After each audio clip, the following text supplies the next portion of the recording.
Bhagavate Vasudevaya. Om Namo Bhagavate Vasudevaya. Om Namo Bhagavate Vasudevaya.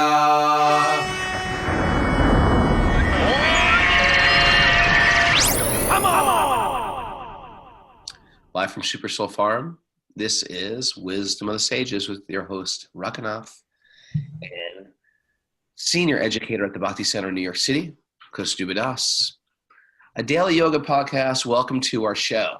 We are here on our first official day of quarantine. We are quarantined. First time in my life I've ever been quarantined. Yeah, I've never been quarantined now that I think about it. 53 years old, never been quarantined. And now I'm part of a mass quarantine with the whole, if you're listening to this from another planet, there's a mass quarantine going on. Even India is quarantined. And I think it's bringing up a lot of emotions for different people, and rightfully so. And I think everyone's just trying to deal with it and cope with it. And there's a lot of like unknowns that, truthfully, I feel like the only truth I'm getting is wash your hands. That's like the only like staple thing. Wash your hands, and that's it. I wish there was somebody just giving us some real information besides don't go outside and wash your hands. But that's what we're getting right now. So all we say here is this is a chance to get connected. This is a chance to go deep into our own spiritual life. A lot of times I hear the complaint, I have no time. How are you supposed to chant in the morning or study in the morning? I've got kids, I've got work, I've got minutiae, so many things to do. And how am I supposed to find that time? Well, guess what? We got some time. The real question is now, when you have time, is how do I not waste that time?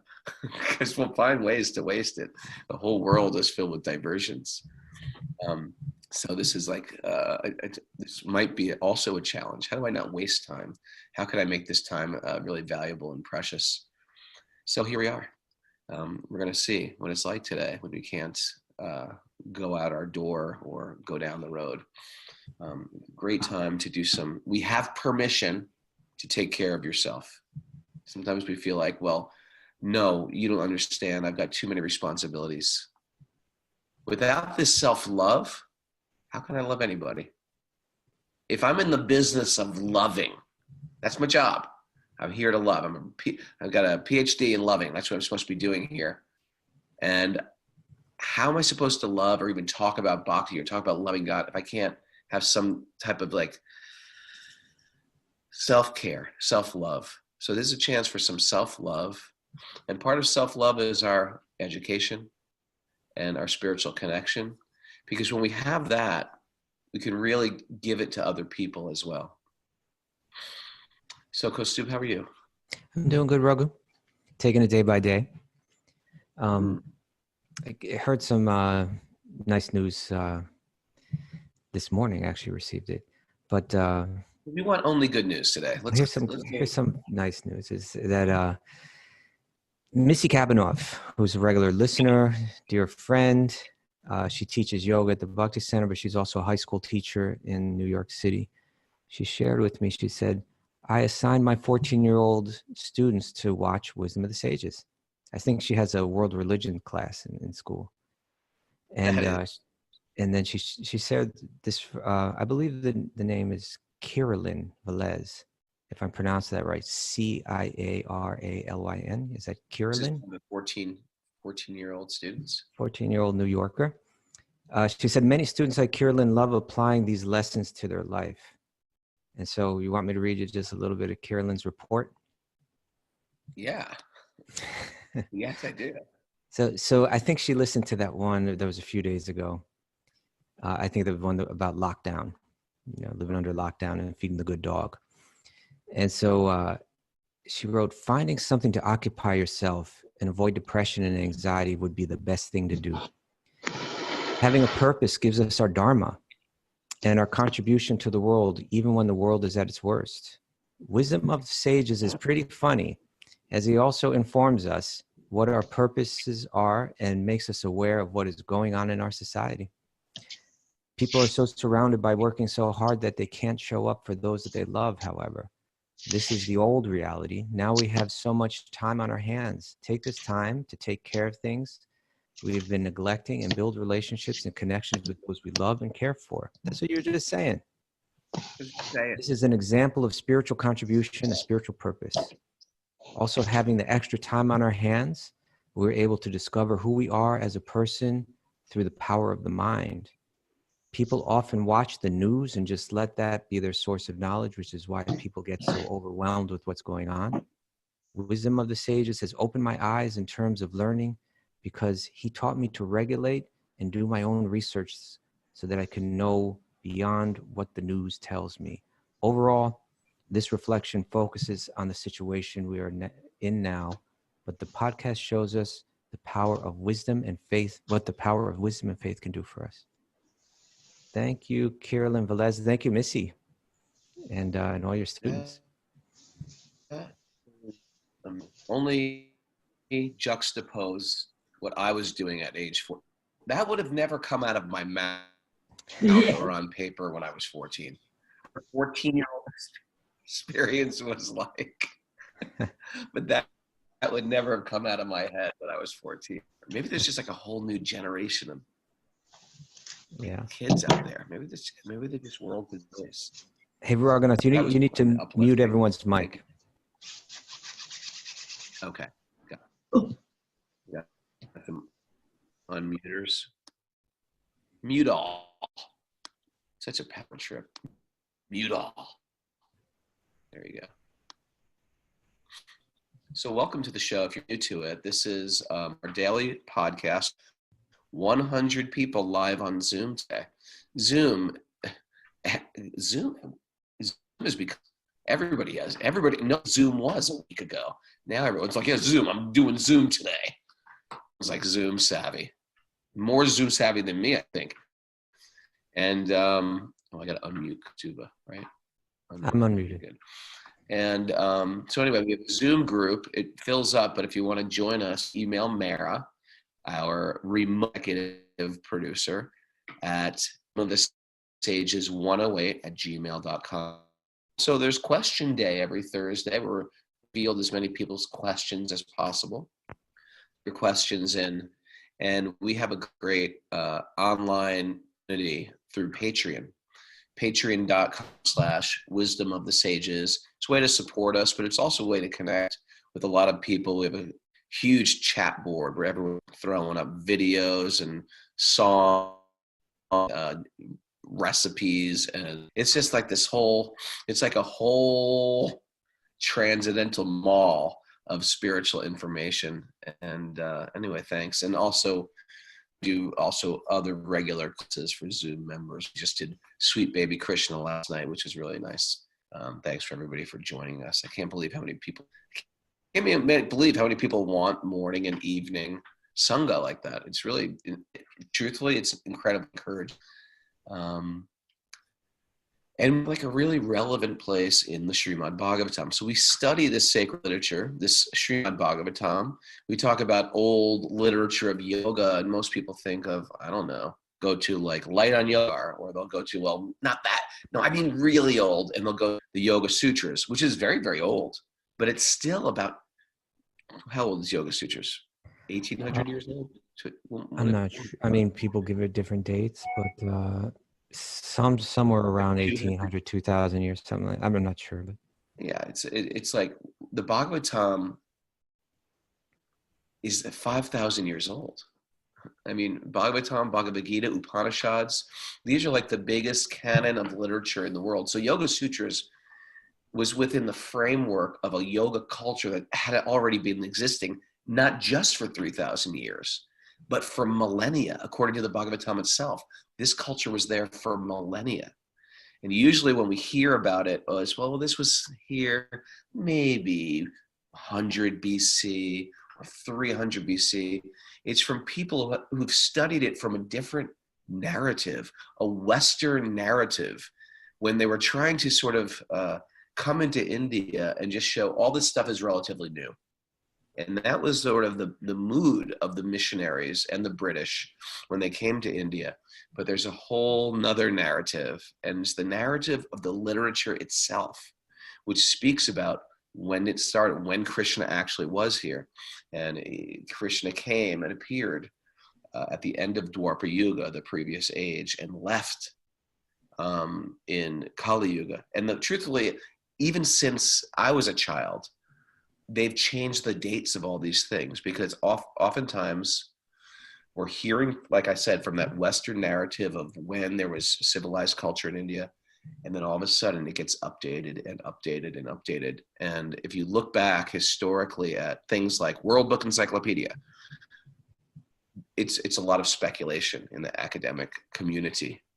So we're dealing with like very ancient literature of India, and we're finding it very relevant, because let's face it, whether pain,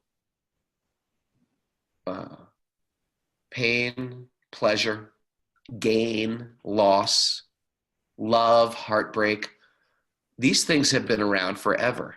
And whether it's happened to you or whether it's happened to me, it's a different situation, same taste, as different as we are. We all speak different languages. We have a whole international Zoom group. We all are very similar in so many ways. And the Bhagavatam deals with these very, very real things that everybody feels now and has felt always. And these things come up. And one thing is what we're going to talk about today is this feeling of destitution, this feeling of complete destitution. I have nothing. Now, when you hear that with material ears, destitution sounds horrific. But what the Bhagavatam does is it shines light that destitution, we are always completely dependent beings. In the same way, a parent might give a child an allowance and say, okay, you did a lot of work this week, so I'm going to give you $3. And we're going to go to the food store. You can buy whatever you want in the food store. Sometimes a parent will give a child like that. And the child is walking around and thinking, but the child actually is still completely dependent, although they feel that first bit of independence. Or even a teenager, you said, okay, you can take the car. And the kid feels like, yeah, I'm driving, I'm doing stuff. But the fact is, the parents paid for the car. The parents paid for the insurance on the car. The parents are paying for everything. He's just letting the kid drive to school. So the kid is feeling independent. We are like these teenagers, feeling independent in the world. Yet we are so dependent. In any moment, everything can be lost. Some of us are feeling that right now, feeling like, I have no more income. A lot of us lost all our jobs, lost all our ways to get it. We are completely, this is sort of a wake-up call for reality. And if you've ever been in a destitute situation, I have a couple times where I really felt, I got nothing. I got nothing here. There's two ways to cope with that. And one is stick your head deep in the sand. And that usually can be done very, very well with alcohol. You can just forget about all your pain. You can do it with drugs. You can forget. You can do it with romance. You can do it with exciting adventure. There's a way to not focus on the pain that's happening now. Or you can turn towards spirit, towards truth, towards light, towards love, towards your higher power, and just say, what now? Where am I going with this? Life is short. What would you like from me in this world? Where am I supposed to do with this pain? And that's why we're up at 5 a.m. We're trying to turn our life over. You know who knows this? People who've been through 12-step programs, because they've had such extreme destitution that they were about to lose everything, or they did lose everything. They use this phrase, I had to get down, I had to hit that rock bottom, and to be able to turn my life over to my higher power. So it's the same way. This is a sort of a rock bottom. It's a rock bottom, not just for us. It's a rock bottom for like United Airlines. It's a rock bottom for the stock market. It's a rock bottom. And in that rock bottom, from that crumbling, new sprouts start to seed up, but hopefully more authentic sprouts start to grow from the rubble. What do you think about that, Kaustubha? Well, why don't we dip into these verses, and I think it'll all start to come out. But I think there's a theme that's coming up here, and that is that at this point in her prayers, Kunti begins to try to, in a sense, she's trying to persuade Krishna to stay now. Don't leave us, because we're dependent on you. And through these verses and through the commentaries, it shows like that there's a power in realizing the truth of our dependence. I think, like you're saying, there's an artificial sense of independence that we thrive on, or makes us artificially feel good about ourselves. But there's a reality that every step we're dependent, and sometimes nature comes along and reminds us of that, and we're meant to get that message. But why don't we go ahead and dip into the verses and see what she has to say? Sure. So we are reading from Srimad Bhagavatam, Canto 8, Text 38. We start with these prayers, or these prayers sometimes sound, for those who are new to this, and they're sort of like, prayers, what? I thought I was studying yoga. I like to call them appreciations. That's what they are. A prayer is like an appreciation. So here's the first appreciation. Narayanam namaskritya naram shaiva narotamam devim sarasvatim vyasam tato jayam mudiraye. Before we start with conquest, we should first offer our obeisances to the Supreme Lord Narayan, unto Narayan Rishi, the supermost human being, unto Mother Saraswati, the goddess of learning, and to Srila Vyasadeva, the author. Nasta Preshu Nilgavat Seva Bhagavati Utamashloke Bhaktir Bhavati Naishtaki. By regular attendance in classes in the Bhagavatam and by rendering service to the pure devotee, all that is troublesome to the heart will become almost completely eradicated. And loving the personality of Godhead, who is praised with transcendental songs, will be established as an irrevocable Om Agyana Randasya Gyananjana Silakaya Chakshurun Milatam Yena Tasmai Shri Gurave Namaha. So let's read this verse. This is text 38. This name and fame of a particular body is finished with the disappearance of the living spirit. Similarly, if you do not look upon us, all of our fame and activities, along with the Pandavas and the Yadus, will end at once. Well, that was beautiful. You want to say anything?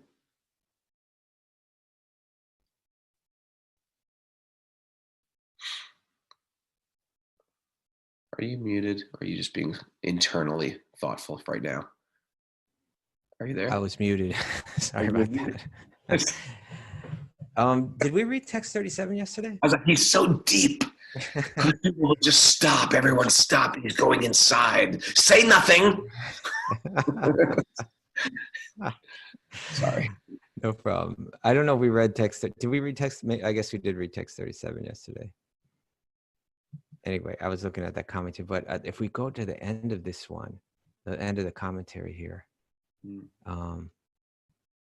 it's, well, the whole commentary, it's about this sense of dependence, or this. Can we go back to text 37? Yeah.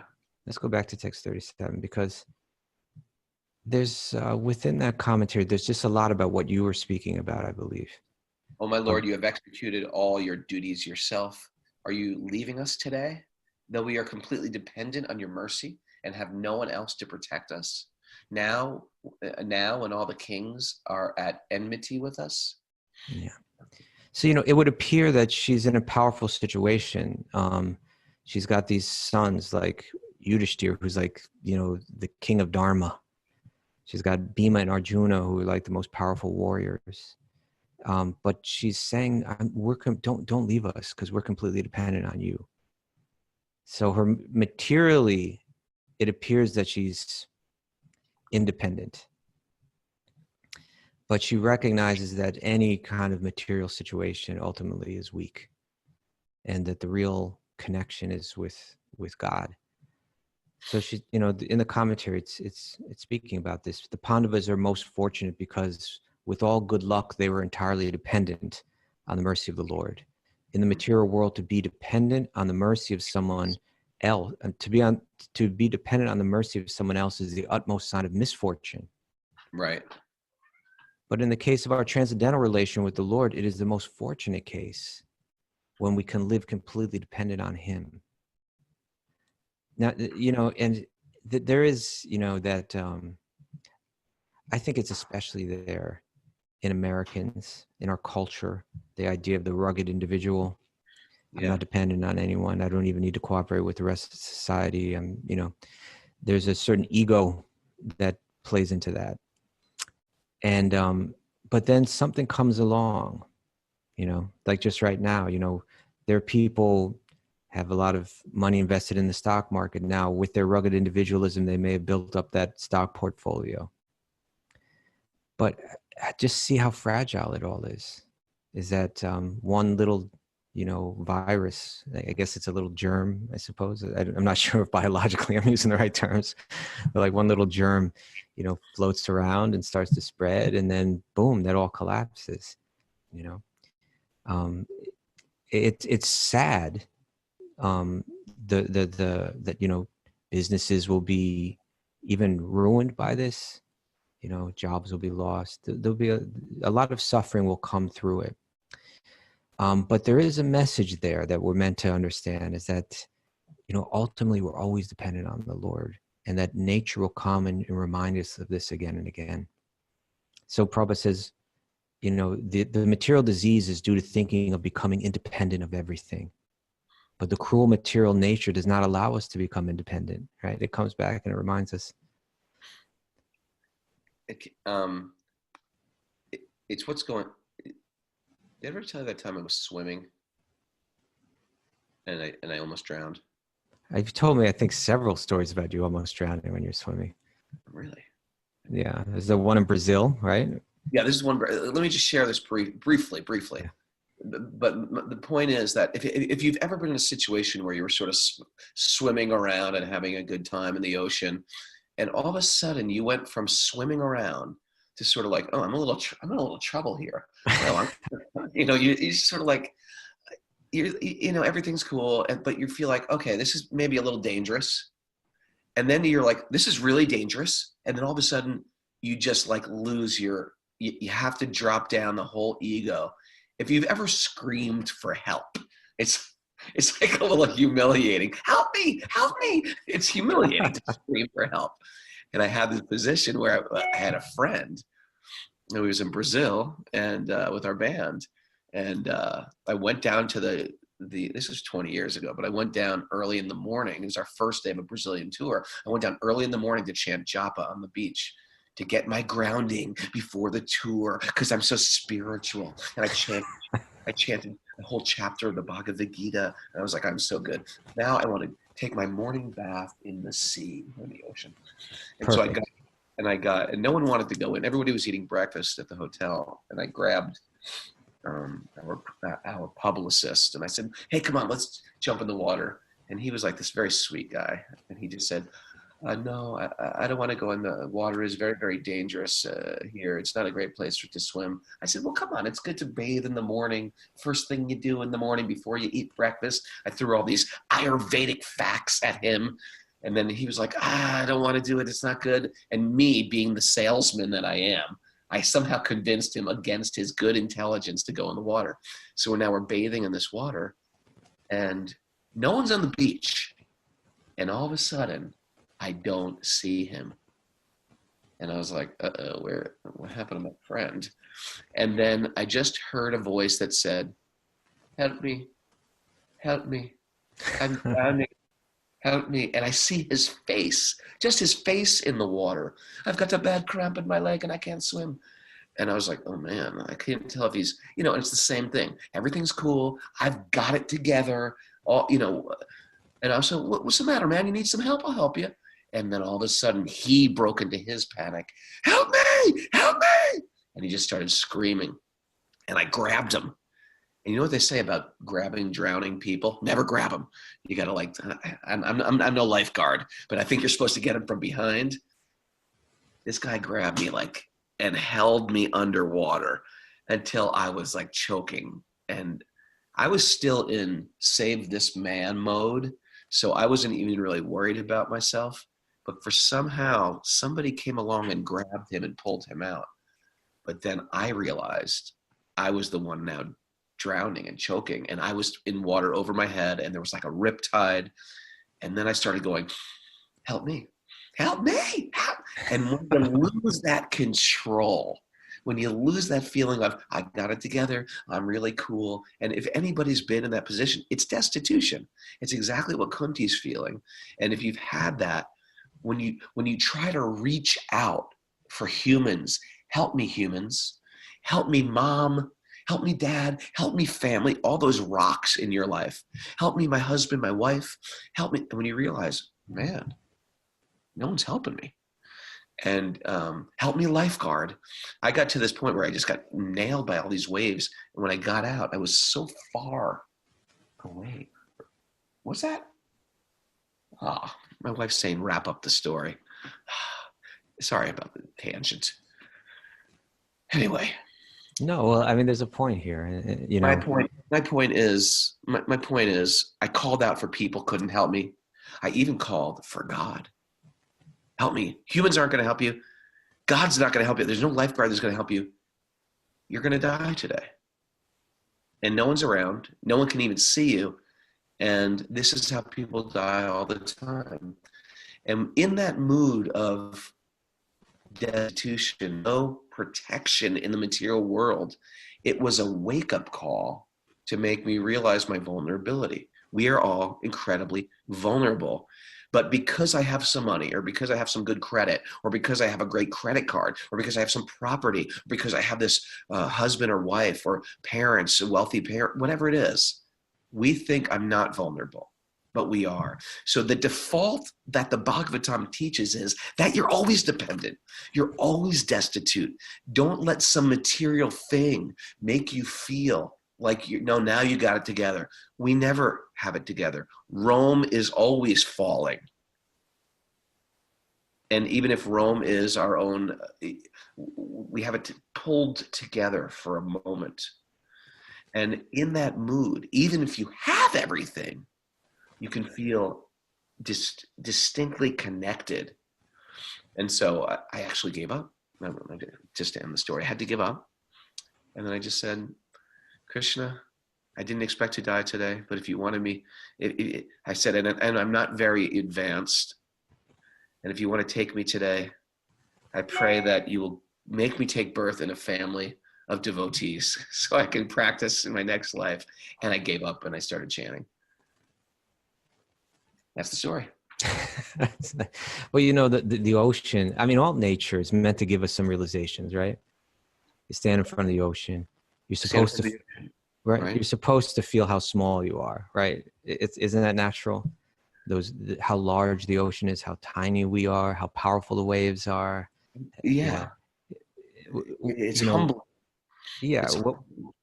Whatever we see in nature is meant to give us these realizations. And by coming into contact with nature regularly, those realizations kind of naturally, hopefully, become instilled in us. And I think as our culture, or as our society gets more and more removed from nature, that the illusion goes all that much stronger, that we are independent, that we can create our own future where we'll find our happiness through technology and so on. And then one little virus comes along and shakes the whole thing up. You know, one tiny little, not even a big wave, a tiny little germ. You can't see it. You can't see with the naked eye. Yeah. That's what's going. It's not like there's like Godzilla is coming in and is knocking over the Christ building. This is like a tiny little invisible virus. So it's one of these things that, and this is why sometimes they'll say like wealth is a disqualification, or opulence is a disqualification for your spiritual life. It's not that they're disqualifications, but you can think like, yeah, I've got this. We got it together. And the thing is, no, our real position is we're dependent. So the thing is, as people practicing bhakti, you can have a lot, and you can have a little, and you can have a family, and you can have be part of a powerful nation, so to speak. But we should never forget that we're completely dependent, that we are also, like, in one sense, just hanging on by a thread. That's not to keep us in anxiety. It's to keep us in reality. And then when things happen, your mind has already been there. You've already thought, like, in your greatest good if you ask somebody who's been practicing bhakti for a long time, how's it going? They'll usually give an answer like, today, everything's fine. You know, you ever hear like devotees talk like that? They'll say, today, everything's fine, meaning like, I'm not getting too comfortable because this is the material world. It's like a sandcastle. It's like saying, how's your sandcastle today? Is it very comfortable? Yeah, it's comfortable, but you know, the tide's coming in. Right. Yeah. Just wait, and then it'll change. You know, at the end of the commentary in the next verse, 38, Prabhupada says, we may therefore invent by our advancement of material knowledge all sorts of counteracting material resources. But without being guided by the Lord, all such inventions end in fiasco, however strong and stout the reactionary elements may be. Right? It's just a type of wisdom, you know, that to say that security and happiness and all of that, it doesn't come through trying to overcome material energy, like trying to engage with it or use it for us. It comes from learning to work in harmony with it and to kind of to understand its laws. And that those laws, you know, they what they demand from us is kindness and simplicity. That we be satisfied with what nature's providing naturally, and that we don't say, hey, we can squeeze more out of this, you know. You know, sometimes when you see these mixed martial artists fight, I don't know if anybody's into that, but there's always a great appreciation for these mixed martial artists who are like just very humble. And they're going in there, they're bowing, they're shaking hands. They're like very powerful fighters, but they have a type of humility that goes with them. Why? Because they understand ultimately we're all fallible. And when you bring that even into a powerful situation, you have a powerful body, you're powerfully trained in warfare, yet you have this humility. It's actually quite attractive. There's nothing uglier than one of these really arrogant, like Conor McGregor types who comes in there and I'm going to kill everybody. And after a while, it's sort of like, really? You don't get it? They all end up, you know, with some horrible career-ending, you know, knockout where they get knocked out or they get humiliated. You're really going to go in there arrogant? It's training yourself in reality. Which is, I'm tiny, I'm small, I'm fallible. I'm not going to lead with the ego. There's a strength in recognizing our weakness, you could say, or there's a strength in recognizing how delicate the balance is and how dependent we are. On one level, we're indestructible. You know, we are Atma, we are spirit, we are eternal. But when we're out of touch with that, then actually we become very vulnerable. Right. Okay, let's go on. Oh, this is nice. Text 39. O Gadadhar, it's a name for Krishna. It means the one who holds the gada. A gada is a club. It's interesting now. This club has become like a new workout. Have you seen that lately? I have not. It's the whole thing. It's what you know what it's called, Bridget? Ever see people swinging these giant Indian clubs? They're you know, if you could imagine a mace, it's like a big ball with a stick. Google that. You know, it's a mace workout. You just swing it like this, and it's incredibly it's a kettlebell with a pole with a stick on it. It's a whole thing, and people are doing it. It's a thing. It's back. All right. These were used in warfare. So Krishna is called Gadadhar, the holder of the Gada. Our kingdom is now being marked by the impression. Oh, Gadadhar, Krishna, our kingdom is now being marked by the impressions of your feet, and therefore it appears very beautiful. But when you leave, it will no longer be so. Hmm. That's Go ahead. well, just the idea that we can take each one of these verses in one sense. Externally, the verses she's saying, you make our life beautiful. When you're here, life is beautiful. But then you how does that apply? How can we apply that more broadly? And I believe that we are meant to recognize, that just like a body, like say a human body may appear beautiful, but once the soul leaves the body's not so beautiful anymore. Yeah, that was the And point that the first verse made that we didn't really tease out, but it is a great point. yeah. And so similarly, there are, I had this experience not long ago where I was teaching a group of kids, like children, like, I don't know, maybe 11, 9, 10-year-olds. How do you get all these gigs? They come, they want to, these schools want to bring their kids to the Bhakti Center. And they want to learn, it's usually world religion studies. I want more So kids. they'll go to a mosque and they'll go to a church and they'll go to a synagogue and they'll come to the Bhakti Center. That's And cool. so I was doing a slideshow and I was talking about how, the soul spreads its consciousness throughout the entire body. Mm. And I have a slideshow I show with it, and they can connect. It's simple actually, and when you can see the light bulb go off in the minds of the students, even the teachers, And then I got to a point about talking about the Paramatma, how Krishna as Lord Vishnu permeates the entire universe. How he enters that universe and then he spreads his consciousness. And one of the kids raised their hand and said, that means that like Krishna is the soul of the universe.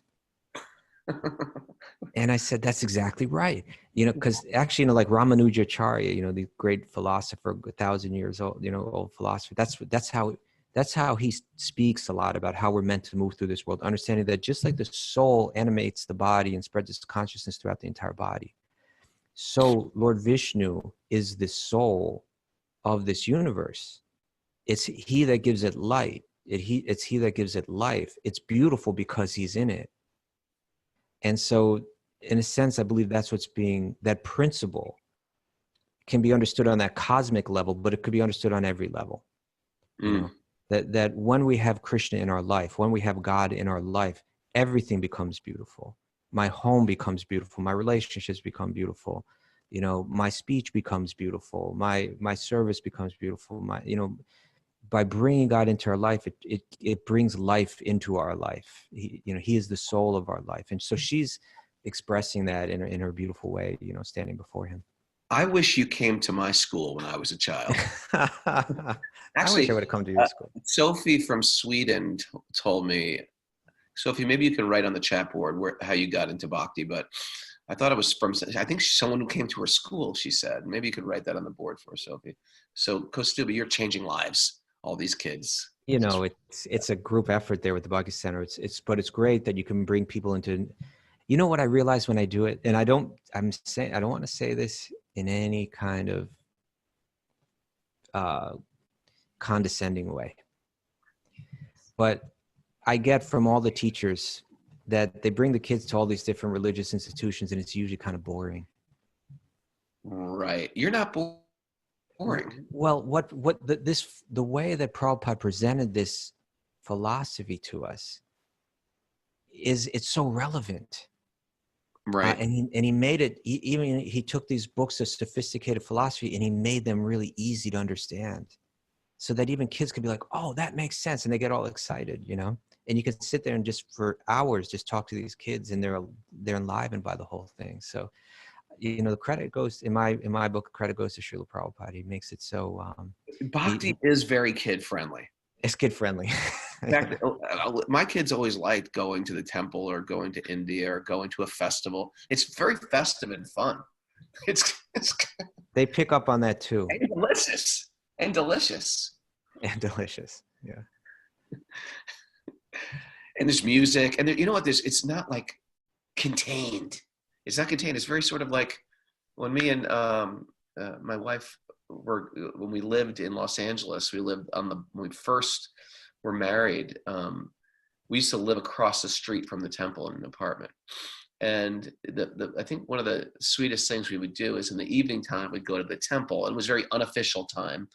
And if you live in Los Angeles, it's the best time to go to the temple because it's unofficial. You don't have to go, but people go just because they want to go. Yeah. And I just remember our children, they're just like wandering around, they're singing songs, and they're just, singing and putting their hands in the air and touching the feet of the Prabhupada deity. And it was such an unofficial, but naturally sort of like,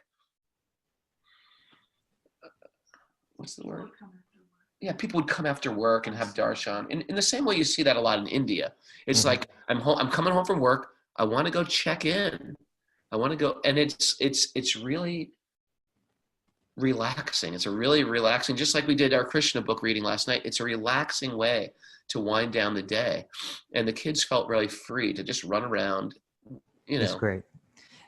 You know, in that recording that Srila Prabhupada did on that first record, and I believe it's called On Chanting Hare Krishna, and there's a recording of Srila Prabhupada speaking about the Maha Mantra. That is what record? The Happening record? I forget.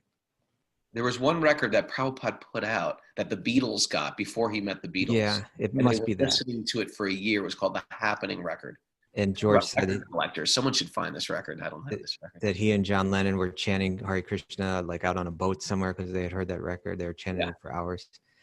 So in that recording, which is just a brilliant explanation of the Maha Mantra from Prabhupada, it's just like totally from the heart. Just like every word, every sentence is just like, so clear and strong and full of meaning. And he's talking about the meditating on the holy name or in kirtan. And he says, even a child can take part. Even a dog can take part, So it's true. It's child friendly. It's animal friendly. It's like. Very animal friendly. Yeah. Your animals. Dog loves prasad. Yeah. It's a very evolved dog. Well, it is nice to see, because also you're also trained to see even dogs as souls, as people, as spiritual beings. And if you have a dog in your life or an animal in your life, you realize, oh, they're dependent on me, and I've got to, and they're just trapped in this dog outfit. They're pure spirit souls. It's a dog outfit. It's a dog outfit. I'm wearing this Raghunath outfit. Okay. Hey, by the way, if you're listening on Zoom, definitely let's listen on Zoom. But if you're listening out there and you want to support us, go to Apple Podcasts and give us a 5-star review. It actually makes a difference. We're still ranked on Apple Podcasts for new under, I call it religion and spirituality, because what happens is the whole world who opens Apple Podcasts and looks, they get to see it, and it's huge advertising. You can't even pay for that.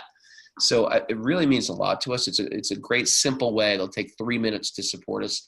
Go there and just give us a review and tell us why you appreciate it. By the way, while you're plugging, I thought I'd plug one more thing. Let's just plug things.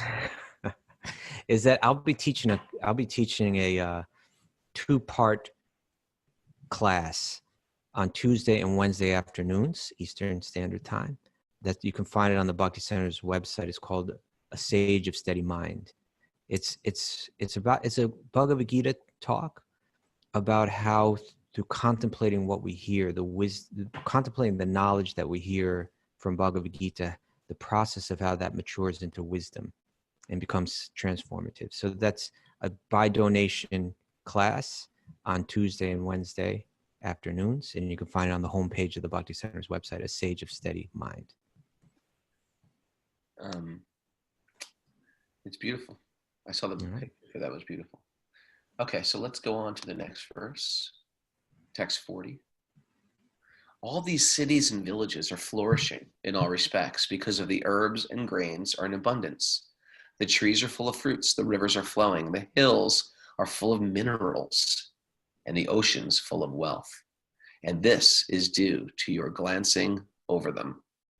Yeah, this commentary here, this is where the whole thing of Prabhupada's saying in this commentary, God is giving us everything. Even if you want to live a quote unquote materialistic life, if you'll just be happy with the gifts of nature, you can live happily, you know. But we want to push it forward. We can't live simply and just accept what's there. We have this disease that we try to exploit it more and more, and that becomes a cause of suffering. But I think maybe we want to read this entire purport. Sure. He's kind of ahead of his time, Prabhupada, in terms of a lot of these things. Sure. Exactly. You got to understand that's like 1970. He's writing this stuff. This was actually in 1960 or so. Oh, that's First right. canto. Yeah. So yeah, this is before people are talking about getting back to nature and getting to the earth. And it's actually quite amazing because so a lot of people have chosen, I want to get back to nature. I want to live in the countryside. There might be the brakes put on industry and technology and development. The brakes might just be put on, and people have to immediately start to think, what are the real important things in life? Right. To survive? I need food. How do I even get food? Have I ever planted anything? We got to start thinking like, how do I get water's important? How do I get water? We start to think like this. Human prosperity flourishes by natural gifts, not by gigantic industrial enterprises. The gigantic industrial enterprises are products of a godless civilization, and they cause the destruction of the noble aims of human life. All this talk about buy local farming, organic farming, this is what it's talking about. It's like getting back to these very simple living. This stuff that if you've read anything by Vandana Shiva, she's great. This is stuff that's like in the conversation now that Prabhupada was speaking about then. Like calling out our so-called civilization and bringing it back to like these very simple gifts. 60 years ago, he was writing this. Yeah. The more we go on increasing such troublesome industries to squeeze out the vital energy of the human being. I'm thinking about these factories and offices. But I was thinking of like these massive factories who have no laws for human rights, and they have children, they have families working, where there's no light, what to speak of a cubicle or stuff like that. We become very, very divorced. We don't move our body. Therefore I have to have a gym membership just to move my body. I'm still not breathing the air, I was thinking if India shuts down, maybe the rivers will get cleaner in India. When I heard about Venice getting clean, maybe India's rivers will become clean. Just all the politicians trying their best to do something. Maybe the Ganges will get clean just by a little virus. A little virus. The natural gifts. Here's the gifts. Ready? The natural gifts such as grains, vegetables. Hold it. You missed a sentence. The more we go on increasing. The more we go on increasing such troublesome industries to squeeze out the vital energy of the human being, the more there will be unrest and dissatisfaction of the people in general. Although a few only can live lavishly by exploitation. Ain't that the truth? Ain't that the truth? The natural gifts such as grains, vegetables, fruits, rivers, that's a natural gift, a river, right? Fruits, vegetables, these are things we are grateful for. The hills of jewels and minerals and the seas full of pearls are supplied by the order of the Supreme, and as he desires.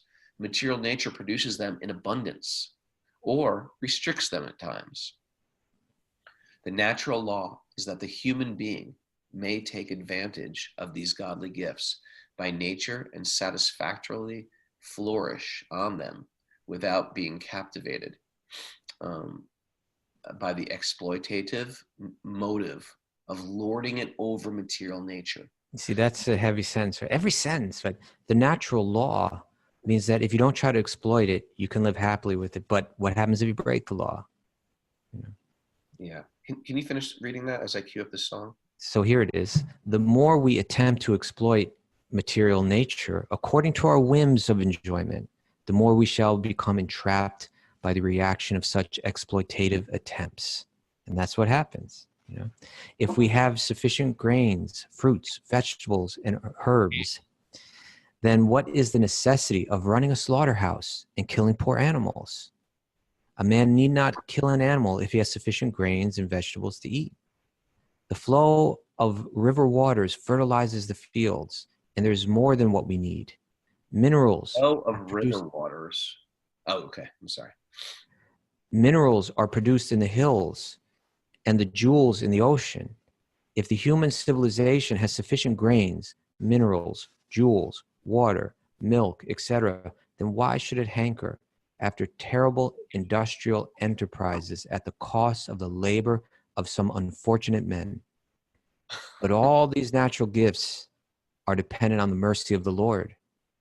What we need, therefore, is to be obedient to the laws of the Lord and achieve the perfection of human life by devotional service. The indications by Kunti Devi are just to the point.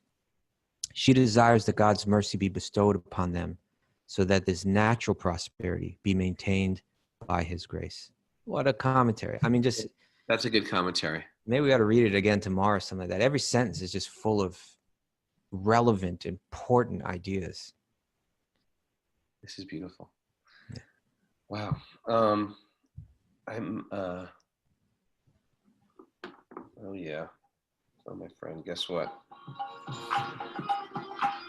Guess what, Kaustubha? It's time. That time again. Hey, if you're new to the show, welcome to the show. We want this place to be your go-to for coping with quarantine. We want healthy ways to cope with anything we're going through. Even in times if you feel very distressed, we got to turn that inside instead of going outside, instead of trying to hide the pain. We deal with it and we trust that there's a divine plan, a greater plan going on. Anyway, everybody that joined on Zoom, thanks for joining us. Martine, bonjour. Sarka from Prague, Bruna G, Urugaya, Damodar Priya, Mara, Dominique, Yvette Singh, Sri Rupa G, Papa Tony, Aditi, Jose, Kimber, Ananda Devi, Carla, the coach, Dana K, Arumar, and his dog, Tim Hoffman, Bhakti Greg. I'm burning through these people today. We got 100 people to say. In the meantime, you guys can dance. I'm going to just say names. Sarah Oakley and family, Patricia Lutfi, Mohan Prabhu, Bhakti Greg, Ananda Devi, Kim, I already said that. Reformation. Who the heck is Reformation? Arumar, Tim Hoffman, Kelly Skinner, Joe Adamo. Come on, you don't have to dance all day. Just do it now. Guys, everyone's asleep in your house. Just dance. Joey Eslick, good morning. Tina Scheid, Vigets. Ariane Forday, good morning. Ariel Lim, put both hands up, please. Not one hand. We're fully calling out, fully trusting here. Good. Akiko-san. Arigato. Good to see you. Nicole. Jackson O, good to see you, brother. Dana DiCiaro, good morning. Surya Radhika and mother, good morning. Adam Gonzalez, good morning. Bhakti Andy, good morning. Amy Steller, back to usual, dancing around the living room. Stephanie Solelli. Isabel Villado, Mike Conway, Lauren Carmen.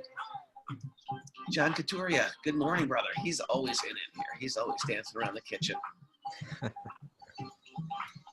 Look like we have a hospitalized Jesse over here. Jesse's hospitalized, right? We're going to say a prayer for Jesse as we dance, as we chant, as we lip sync.